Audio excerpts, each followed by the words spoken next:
پہ کہا تھا کہ ملیر کا جو واقعہ ہے سر، وہ جو جیل کا، اسی صوبے میں وزیر داخلہ کا گھر بھی جلایا دیا جاتا ہے، جیل بھی توڑ دی جاتی ہے، تو ایسے واقعات تو بڑے ایک الارمنگ اور بالکل الارمنگ ہے اور یہ تشویش کی بات ہے.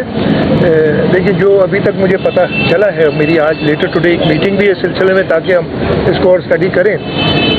ابھی تک جو پتہ چلا ہے کہ جو زلزلے کے جھٹکے آ رہے تھے اس میں قیدیوں میں کچھ تشویش ہوئی کہ جی ہم بیرکس کے اندر ہیں، ہمیں باہر نکالا جائے گر نہ جائے. میرا خیال ہے، اب اگین میں وہ دیکھوں گا، میں کوئی ججمنٹل بات ابھی نہیں کرنا چاہتا، لیکن انیشل تھاٹ یہی ہے کہ غلط تھا ان کو نکالنا.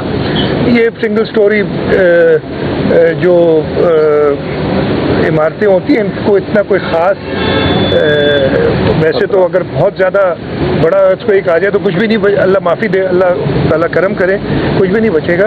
لیکن یہ 3.2 ریکٹر اسکیل کے جو جھٹکے آ رہے تھے، یہ تو میں نے بھی بہت پہلے ارتھکویک انجینئرنگ پڑھی ہے.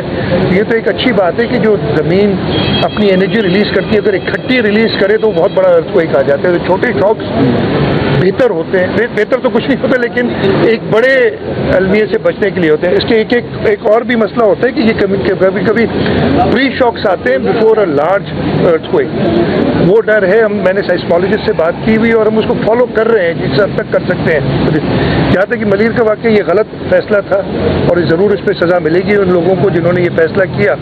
قیدیوں کو باہر نکالا گیا، 6000 سے اوپر قیدی ہیں ملیر جیل میں، اور جب وہ باہر گراؤنڈز میں، نہیں تو نارملی جیل کے 6 بجے کے بعد شام کو کوئی باہر نہیں رہتا. ان کو جب باہر نکالا گیا اور وہ پریکاشنز پراپر نہیں لی گئیں جس کی وجہ سے قیدی ایک موت کی صورتحال اختیار کی. انہوں نے جہاں تک مجھے پتہ ہے ہتھیار بھی چھینے، فائرنگ بھی ہوئی، ایک قیدی کی ڈیتھ بھی جب ابھی تک مجھے پتہ ہے ہوئی ہے. اس سلسلے میں پولیس نے اور جو ادھر جیل کے حکام تھے، پھر ایف سی والے تھے، ایف سی ادھر پوسٹڈ تھی، انہوں نے ریٹیلیٹ کیا.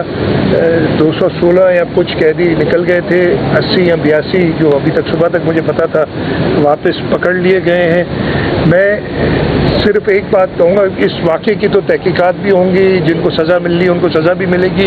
جو قیدی بھاگ گئے موسٹلی یہ پیٹی کرائمز والے تھے، کوئی ایسا بڑا ٹیررسٹ، کوئی فارنر اس جیل سے نہیں بھاگا جو ابھی تک مجھے اطلاع ہے. میں ویسے اور کروں گا، میری یہی ان سب سے ہوگی ایک وارننگ سمجھ لیں، درخواست سمجھ لیں، جیسے بھی وہ کریں کہ وہ واپس سرنڈر کر لیں. نہیں تو یہ جیل توڑنے والا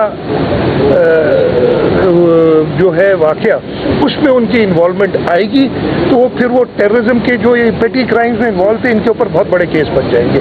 تو آپ بالکل درست فرما رہے ہیں، تشویش کی بات ہے، نہیں ہونا چاہیے تھا اور اب ہو گیا ہے تو انشاءاللہ اس پہ سزائیں بھی ملیں گی.